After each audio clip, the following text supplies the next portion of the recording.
Hey, folks, these are trying times. This is an uncut version with Dr. Frank and I where we have a candid discussion regarding the goal is unity. How do we do it? It's not easy, but the goal is unity. Open up.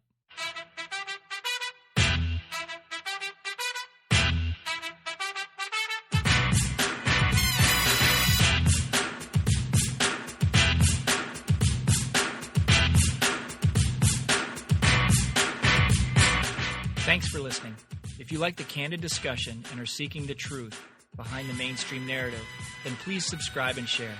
Not only am I grateful, but those who seek the truth and wish to empower themselves and their families' health, freedoms, and future will also be grateful.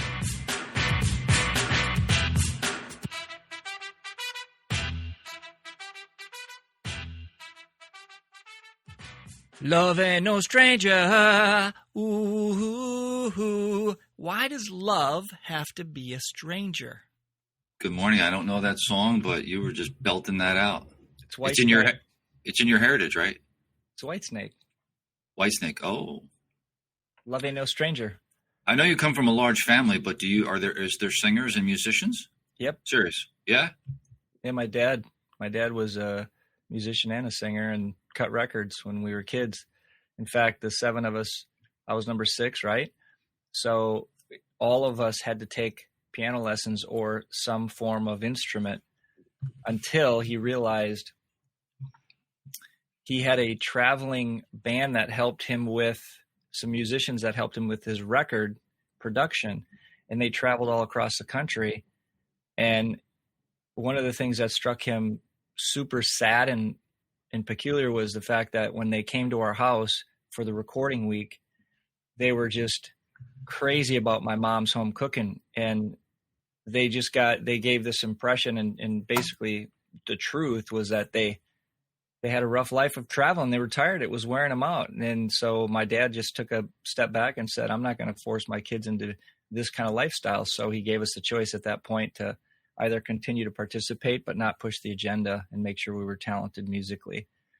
So anyway, I chose at that point not to continue, which I regret, by the way, some form of instrument lessons at a young age, and then focused, in other areas like athletics and whatnot. So anyway, that was a quick story about musical background. He was an artistic dude, right? He was right. Cause then he went on to be a chef, and that's a creative thing, and musician is a creative thing, and singer. And right. That's yeah. He did all kinds of stuff, built our house, painted. Yeah. He was, you and I were just sharing some of the disparaging viewpoints and a lot of the stress that's going on right now in our communities, such as Madison. I think the last 3 nights have been really violent, rioting downtown, and there's a lot of destruction and damage. And so when that happens, it not only creates fear, there's divisiveness that comes out of that, and people are speaking up. And first of all, you and I both support freedom of speech, and we promote and we support our constitutional rights. Number 1, to assemble, as well as the freedom to speak, and first, second, you name it, when we're talking about freedom. And so when we step back from that, there's a lot of different viewpoints. What's been your take the last few days, and how you've been rolling with that punch in New Jersey? Well, you know what? Thank you for sharing about Madison. I didn't know that. You and I did not speak about that. So I know Madison is a city, right? Give or take. It's a city, kind of, sort of. Oh, yeah. Yeah. Like college town, USA, very city-ish. I didn't know that was going on. I'm sorry to hear that. So in New Jersey. Metro, you mean like metro versus smaller community, right? That's kind of where you're. Yeah, it is more metro, but it's smaller metro. How's that? Got it. Yeah, I understand, only because because I'm in New Jersey, and I'm not necessarily a direct suburb of New York City, Manhattan, New York City, but without traffic, there's not a lot of traffic nowadays, or as much as there was before because of the quarantining, etc. It's probably I can get into the city, hit the tunnels, and be in the city in like 20 minutes, max 30 minutes, right? Okay, so that's a city to me. That's what I was saying. In New Jersey, what the latest thing that's going on here, and I don't know if it's true or not, but it's just what I hear from fairly reliable sources. I'm not going to say I believe it hook, line, and sinker. But the rioting and the protesting that's going on in our cities in this area, Philadelphia, New York City, Newark, New Jersey. I don't know if it's happening in places like Paterson or New Brunswick, which are smaller cities, kind of like what you're talking about, Metro. Mm-hmm. However, that there was a lot of threads, I guess is what you would call them, on Facebook the other day, stating that they were going to, the protesters and the rioters were coming to the suburbs. Mm-hmm. So that's the next wave of what I'm being exposed to. Nothing has happened, knock on wood, as of now.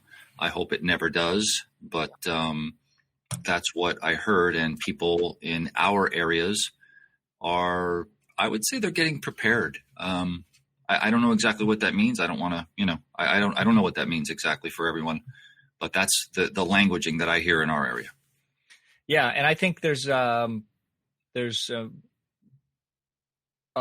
just so much confusion as to what's going on here, and we're not going to try to conjecture so politically. But you ask, why are we talking about this? For one, as two professionals, in healthcare, or it's because you can't separate the fact that your freedom of health, your health freedoms, are related and tied into what's happening politically, as government is trying to control everything about us in terms of, when I say everything about us, I'm saying when I go to the Capitol and I have to testify and we're talking about law, and we're talking about someone's version of what they want to take away and force onto everybody as though one size fits all. What we're really stating here is that one size doesn't fit all.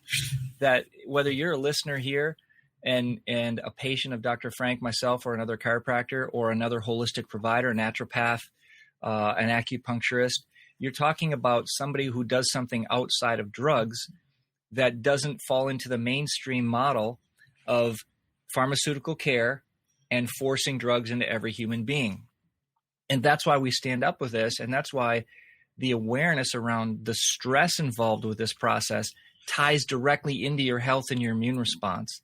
So it's important for us to have a discussion with you, or to just converse and to just share about the stress we're all under, the actual crazy stupidity of some of it as well. And that's, again, going to be arguable in your case subjectively, whether you think it's necessary or not.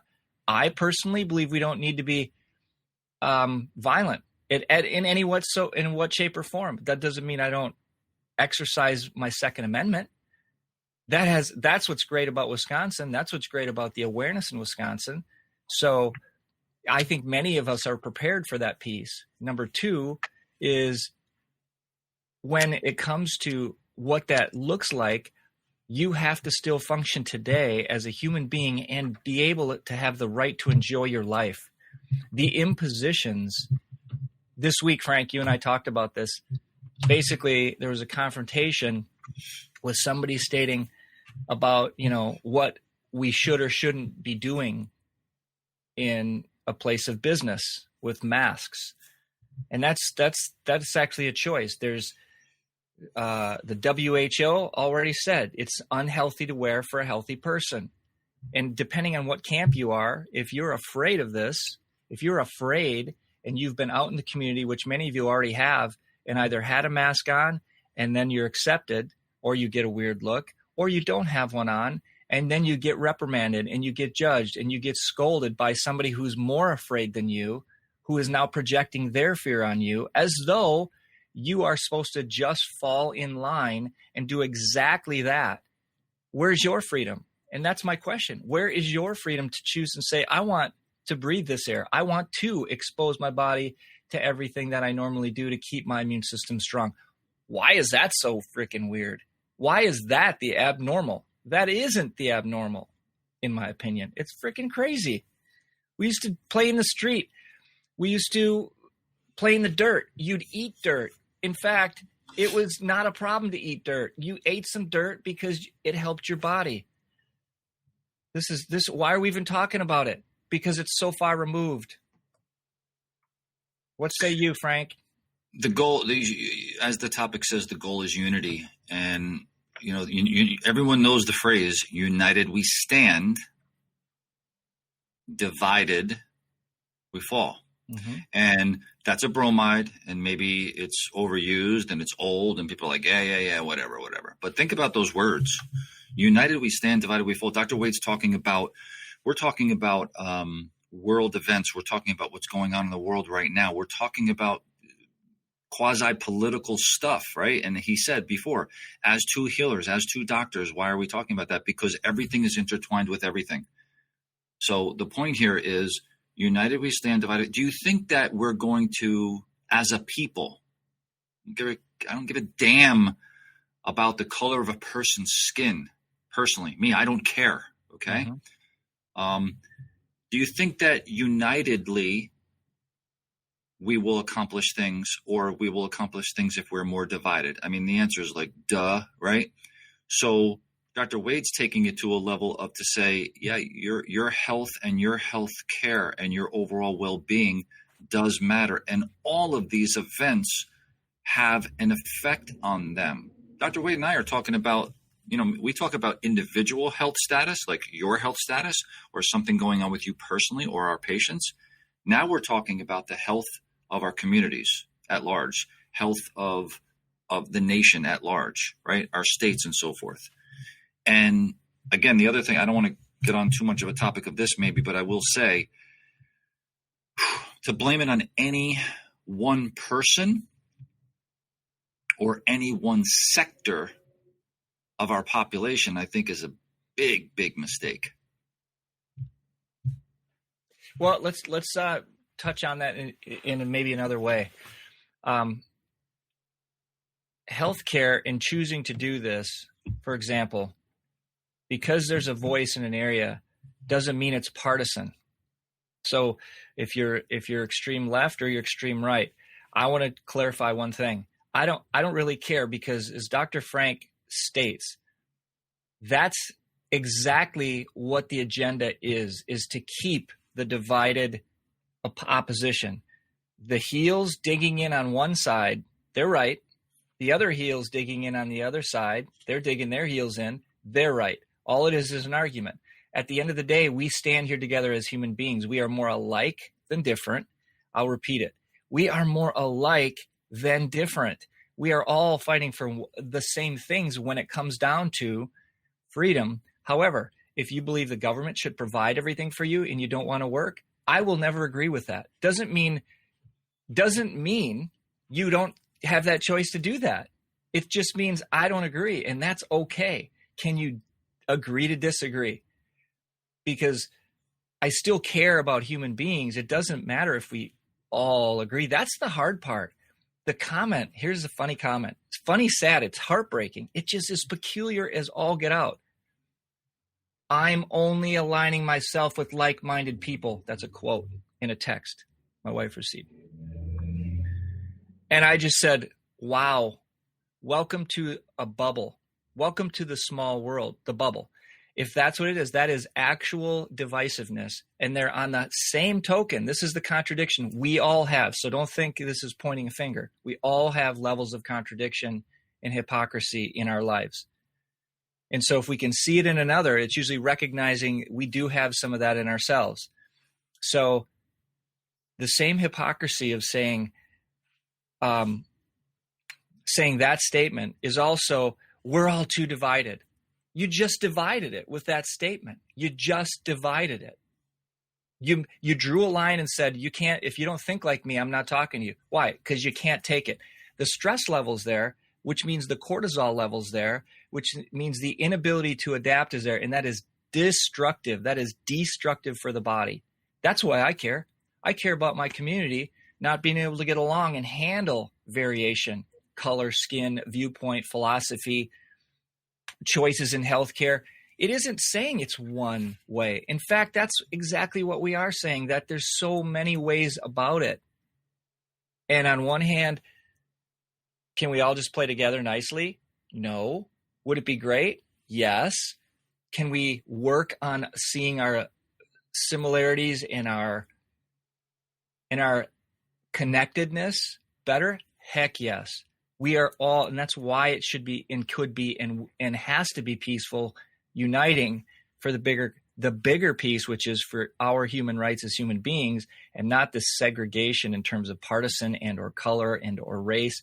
In fact, you and I have had these discussions. How much is it about propagating divisiveness by this is very predictable in an election year, wouldn't you say? And it is going to be continually predictable that there's going to be more to create the controversy. Absolutely, 100%. There's no coincidence that it's happening right now because November's around the corner.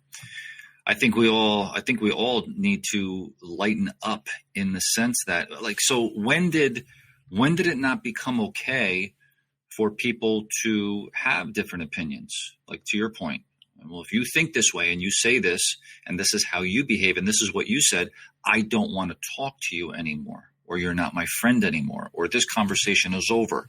Click. I just met a gal the other day through a friend of a friend,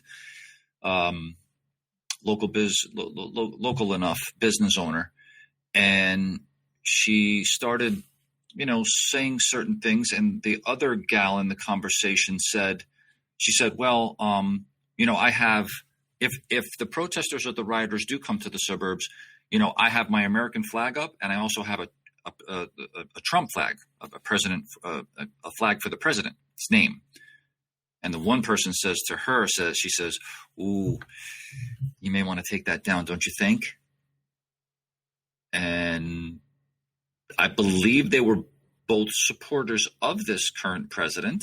Doesn't matter if they are or not, but I'm saying just in this context, they were. But even then, that one person said, don't you think it would be a good idea to take that down? Because if the rioters come in, the protesters come into the town, they're going to target your house first because you have an American flag and or a flag for the president. And her response was, hell no. And my husband will be waiting there for them with a certain special surprise. And that's that. And I was like, whew, I don't even know what to say about that. There's so many different emotions and feelings about that conversation and those words being said on both sides for that matter. I'm just taking that in. That's conviction. That's personal freedom. And I agree with you. She's proud of the position she takes, and there's nothing wrong with that. There's exactly both sided. Exactly. Why isn't it okay that she would be able to do that? You know what I'm saying? Like, I understand the one who you better watch because they're going to but they're going to target you. Why? Because they're against him, or they're against the current, president, or they're against the American flag. They want to burn that too. I mean, really? Like, destruction. Yeah. There's no okay position in, I guess it's hard to not make somebody feel wrong. Okay. So in an experience I had earlier in the week, it was just a butting of heads between two direct personalities. And here's an example. There's no openness for new information. Therefore, the conversation wasn't going to be a discussion to then have enlightenment or an openness to shift perspective. It was, hey, I see it this way and I'm right and you don't make any sense. And I literally felt like laughing, going, I can't even begin to explain how that doesn't make sense to me.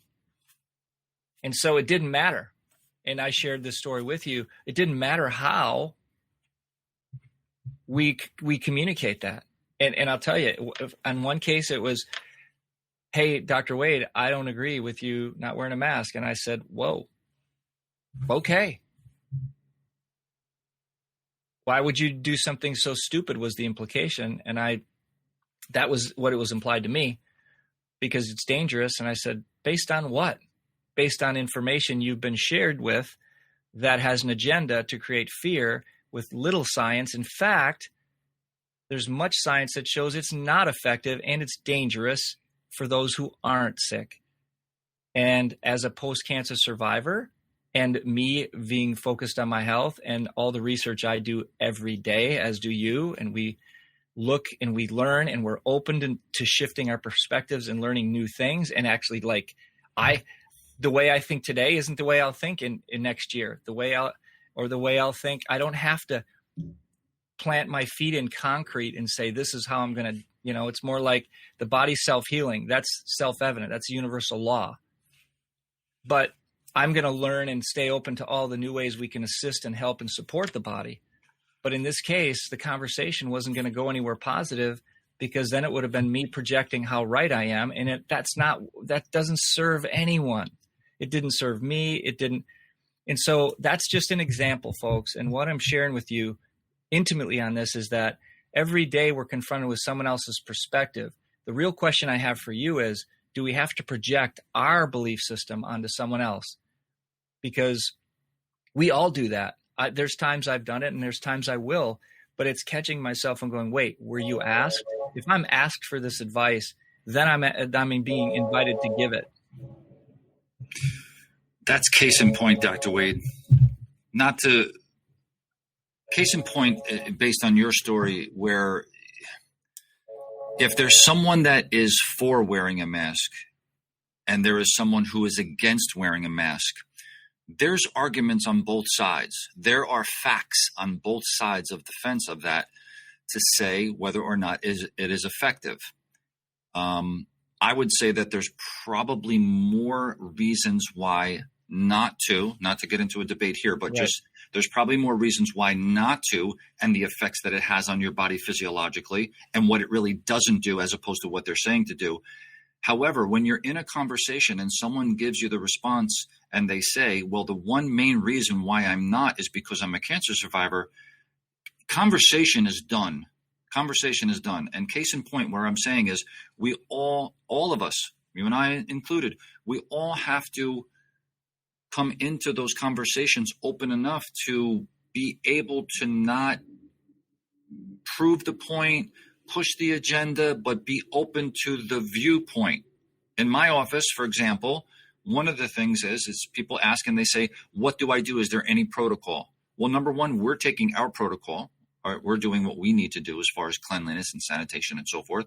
And then number two is we want you to feel the most comfortable for what you feel. So if you'd like to wear a mask, gloves, a shield in front of your eyes, whatever that is to make you feel more comfortable, rock and roll, do your thing. Yep. If you don't, that's what makes you feel comfortable, and you see what the attire that I have in the office, and you're okay with that too, then that's good too. There's got to be an ebb and flow with that. This has become like the mind your business culture, and I'm right, so the hell with you culture. And if you're not saying, or thinking the way that I am, you're wrong and you suck and I'm going to bring you out. I mean, just last night, just a quick hit. Just last night, my wife brought up to me where there is, I'll call them children because they're still in high school or high school going into college. And they're jumping into an arena that I don't think they understand completely, but they're expressing themselves. So they're speaking about politics. They're speaking about the president. They're speaking about the politicians involved. They're speaking about what's going on in the world in the form of what happened to the virus, by the way. Are we talking about coronavirus anymore? I don't know where that went, right? But they're talking about those things, and they're very passionate, and they're young, and they've got a lot of energy and so forth. And I believe one of the children in our community, he doesn't really care that much. It's interesting. I give him credit to a certain degree where he just says his viewpoint and he states the facts.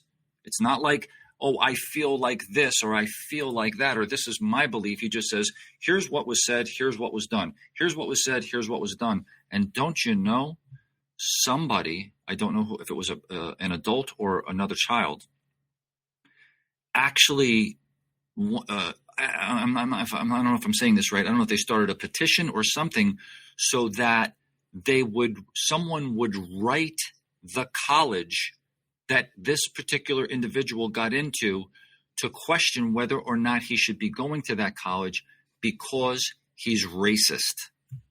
Whoa. Based on his opinion. But he's not stating an opinion. You said he's stating fact. Okay. And there was nothing about race. There was nothing about race. I read the posts, nothing about race. So interesting. I don't know enough about that conversation, but I think it's a classic example of you don't have the right to state your opinion, and I have the right to state mine. You don't have the right to do this, but I have all the rights to this. It's crazy. It's like, no, we all color regardless, period. We all are equal but different. I mean, oh my gosh, it's just how the question is, how do you allow someone to have their viewpoint and not have your buttons pushed? Today, folks, that's it. Today, can you allow someone else's opinion to exist and not have to make them wrong, or you make you right? And is it a threat to you? If it's a lawmaker, boy, I'm going to let a lawmaker go. I either don't agree or not, but is it personal? It doesn't have to be personal. And so there is a consciousness and awareness of divisiveness, but there is a greater consciousness of we're all.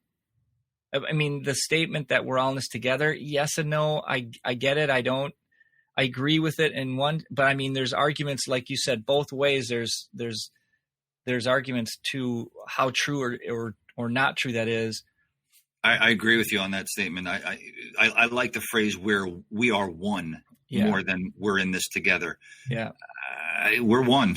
We are one. We are one. There's one thing, man, and we're that.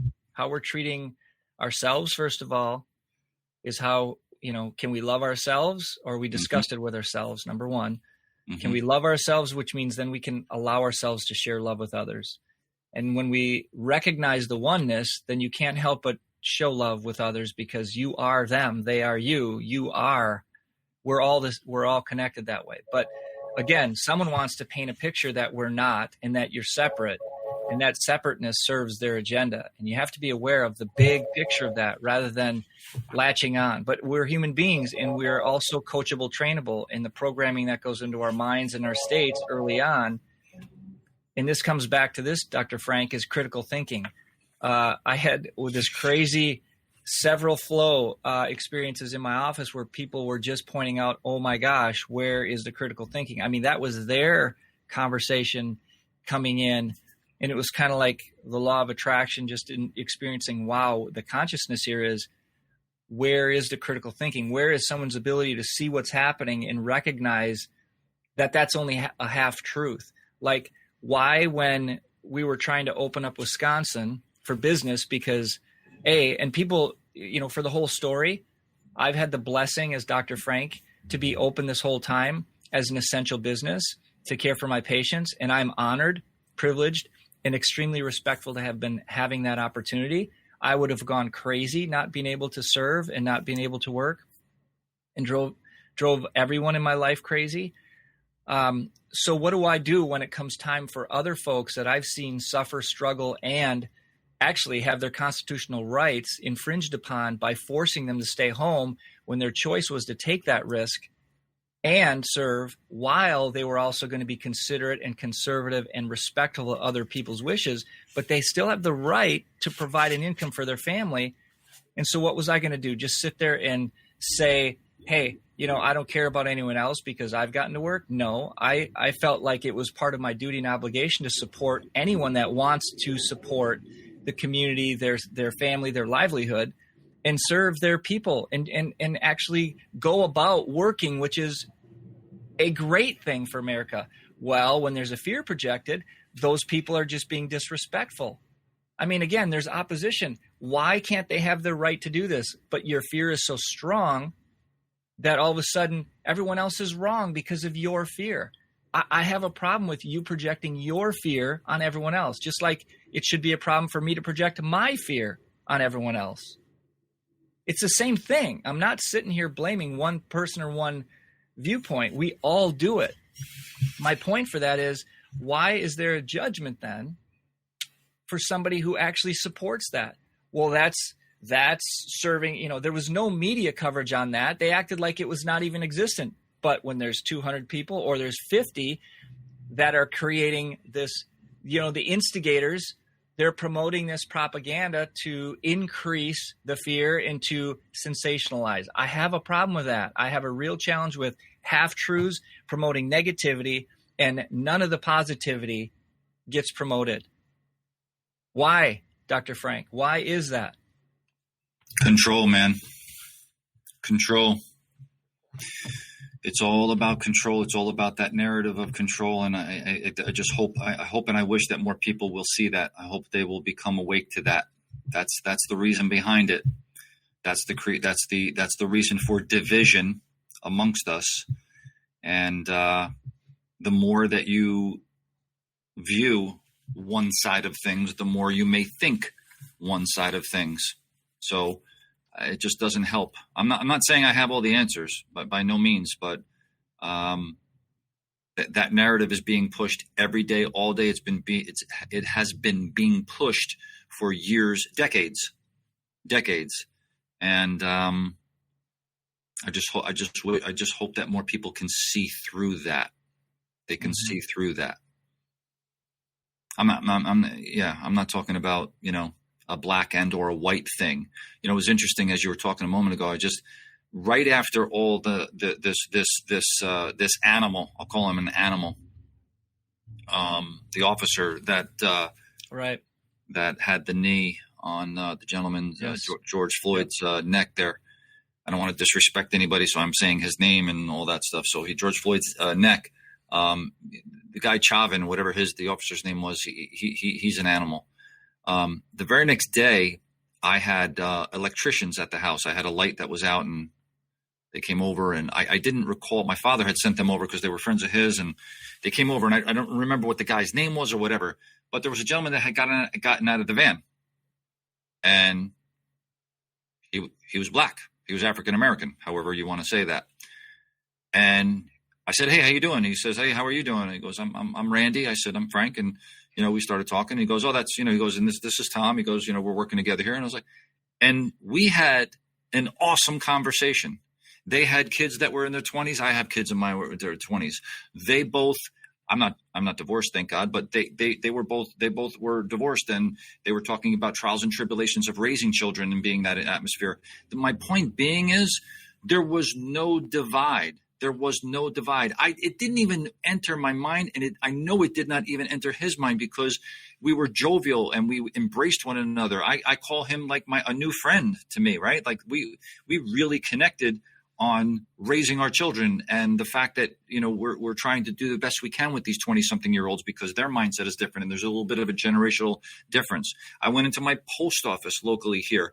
I won't say their names for privacy issues, but there's a guy and a gal in there that are my friends. I'm friendly with them. Right. And there was no difference. There was no difference. We were just as jovial as we ever have been and we ever were. And that's the way that it ought to be. I just don't see, I don't see, I don't know. I just don't see this disparity. And I don't, go ahead. No, it's awesome because we're more alike. I mean, when you go out into the world and you interact with a human being, that just is. You interact. When you set it up as though there's a divide, there's no interaction. There is abrasiveness and resistance. And that is a taught thing. That is a taught thing. Caregiving, in this case, caregiving means every person who has the willingness, ability, and awareness can be served in our office. Awareness, willingness, and ability. Right? Mm-hmm. If they are aware they have a challenge, they have a willingness to be able to go about a recommendation or care or, here, doc, hey, I have a problem. Can you help me? Absolutely. Race, color, creed doesn't matter. Can you help me? Yes, I can help you, or no, I can't help you, or, based on the condition or whether it's something we work with or not. But the reality is, if there's an awareness, there's a willingness and the ability to get there. Can you get to the office? Is there a financial resource around that, or how do we work that out? So, that is just a technical structural thing. Given those circumstances, all types of insurance and whatnot, if my point for that is, it doesn't matter. It doesn't matter. And when you interact in your community, we are all one. So that should be a given. I don't want to over celebrate that, Dr. Frank. And on the same hand, because it's like that just is an interaction between two human beings who recognize that we're all one. It doesn't matter what color we are. And that's the premise of the unity of, when we rise up. What are we rising? By the way, what are we uniting for? What are we uniting with? What are we uniting to as a group? What is there? Guess what? If you don't want to unite, then you will be divided. You will be divisive. You will be resistant. You will be needing to be right about something. But if we recognize that this is a global thing and a regional local thing, so it's a microcosm / macrocosm, now we can realize the magnitude of what situation we're in. And it's essential to expand our consciousness and become more aware of our knee-jerk responses and our rigidity of our current state and belief system, to be questioning and asking more questions. Whoa, why did I get set off so easily? Holy cow. How can I see where we need to come together and I change to allow that to happen? I have to be first, right, Dr. Frank? I have to be open to, oh my gosh, here's how I'm interacting in my world. If I'm afraid, that's how I'm interacting. And then I'm, whoa, you're weird because you're not as afraid as I am? Whoa. Now I'm judging you. You're disrespectful. You're inconsiderate. You're a bad person. You're terribly irresponsible. Why? Because I don't have the same fear you do? If someone's been brushed with death, they may be completely fearless. And to you, they're a whack job. To them, they're living their life. So be it. Mm-hmm. It's to be revered, the freedom that individual has about the no fears. Can you expand your discomfort? It's uncomfortable. It's uncomfortable. How uncomfortable do you want to get? What did our mentor say? One of them, the key lines I always remember. If something you thought was true turned out to be not true, how soon would you want to know?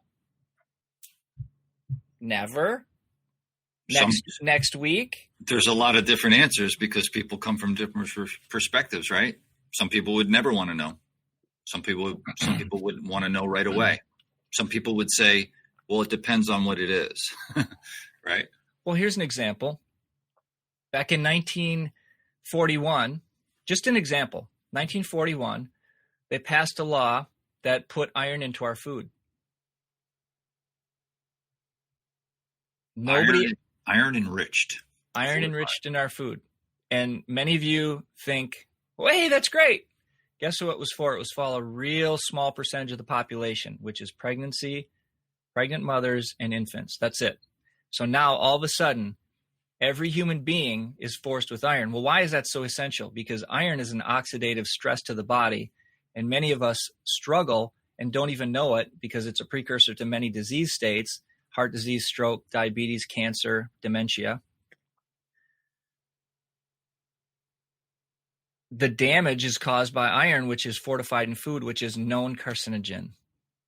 Iron is essential for life in our blood ability to carry oxygen, and yet it's incredibly toxic when it's outside of a normal range.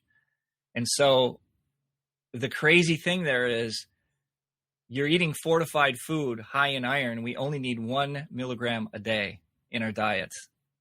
So when you look at, and I see a pregnant mom coming in and she's been prescribed 350 milligrams of iron to take, she's not absorbing it all, but they're toxifying that system because she demonstrates anemia. This is a whole nother topic, but how soon do you want to know how damaging something is, or that your food actually needs to be questioned? And some people will go, I don't want to know what I'm eating because I don't want to think about it. I get some of that. It's stressful to have to think, but this is your body, your life. So where else are you shutting off information to come in that helps you grow? There was an interesting conversation you and I can have on this, Dr. Frank. I'm going to plant a bug, and that is not a virus or just a thought, and that is this. What is the nature and or the nature of God, and not to be religious with this, but the spiritual part of this, like expanding into how big this is, the nature of God or the purpose of God?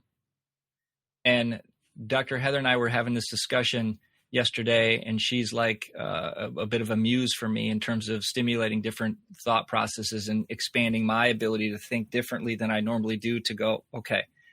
And the interesting thing that came out of that was, what do you think is the nature of God and the purpose of God? You know, I said love. And actually, it was a little bit of a spin. This perspective was coming from growth. So right now, we're experiencing all these emotions. This is part of the human experience. The human experience is all the emotions. Because if anger exists, that's an emotion. And who wants to miss out on anger? It actually helps us, but it's what we do with it, right? I mean, so anger and love, and then there's fear and love, and there's anger and joy. I mean, so they're opposition. There's a dark and a light side, but there's still valuable emotions that allow us to have an experience as human beings. This is just an opinion. So what if our rich experience as human beings is going through, as we go through this, we're all growing? I mean, that should be stating the obvious. But for many, no, because they don't want any change. It's, I want everything to be the same. Well, guess what? Nothing is ever the same. I mean, even the body on the table this week versus last week isn't the same. Mm-hmm. It's like a river flowing. You know that. I mean, this, whatever. So my question is, where is this helping us grow as individuals? Are we growing together? Or are we growing apart? You know, and when do we start to blossom? Because the buds are there, but can we continue to nurture and allow that bud to open up, even if it's a brown flower versus a beautiful, radiant, passionate purple? A brown flower? What? Does that even exist? Well, I'm saying less than beautiful. Just in conclusion here, because we're going to wrap up. Katie had said hello, and she was going to listen to the replay because she could not hear the audio. And Nikki, thank you for tuning in. Appreciate you being here. Hey, Nikki. One last thing I'm going to say that I want people to think about before we conclude. When it comes to the happenings of the world today with Mr. Floyd, to create unity amongst us, I would just suggest that you deeply look behind the curtain. If you deeply look behind the curtain, not to place blame on any one thing or any one group or any one entity, but to seek a level of truth in where a problem lies, I believe that we will be more unified. Hopefully you can understand what I'm trying to say there. And that would be my recommendation and conclusion for today. Just look behind the curtain, right? Like the Wizard of Oz, right? It was a big, powerful Oz, but when you look behind the curtain, just some old guy pulling some levers. Yeah, talking into a microphone. Man, I remember as a kid how scared I was. That movie obviously has deeper meaning in many levels. Yeah. Some people are just like into the science of that whole thing, but the reality, true. And I love what you said, Dr. Frank. Thanks for sharing that piece, because willingness to ask the question and look behind the curtain, and then willingness to be open to accept whatever you find is like part of how you're going to grow and evolve. And we all want to see things differently. I mean, deep rootedness in the same is resisting the law of nature. The law of nature is change happens, seasons occur, things shed.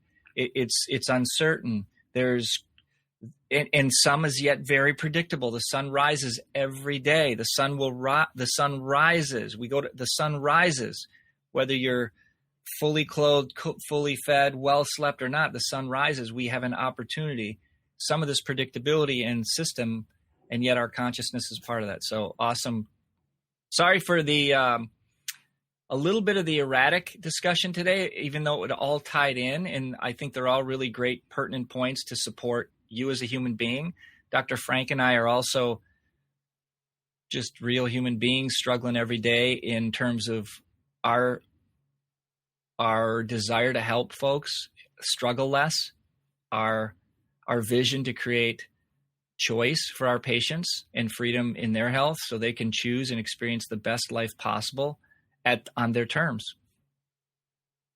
So our wish for you is today you stay open and you acknowledge how powerful you are as a human being and how you can put that to use to unify and support and walk through today with more love in your heart, but with the ability to allow others to share their viewpoint as well, as distorted as it might seem. Stay unified, people. If you do wear masks, I respect it, but slide it down today and smile at someone. Smile. Just smile right at them and see what happens. You want to put your mask back on? Put it back on if you feel better about that. Good hit. But smile at someone. Okay? Love and appreciate you guys. Thanks so much for watching today, and we will see you next time. Peace. Yeah. Okay, my fellow health warriors, it's time to head over to iTunes, franklyspeakingdrwade.com. There, you can rate, review, and subscribe, as well as share, so more of our brothers and sisters can grow to realize their voice and their health freedom. Speaking up means you matter, so get on it.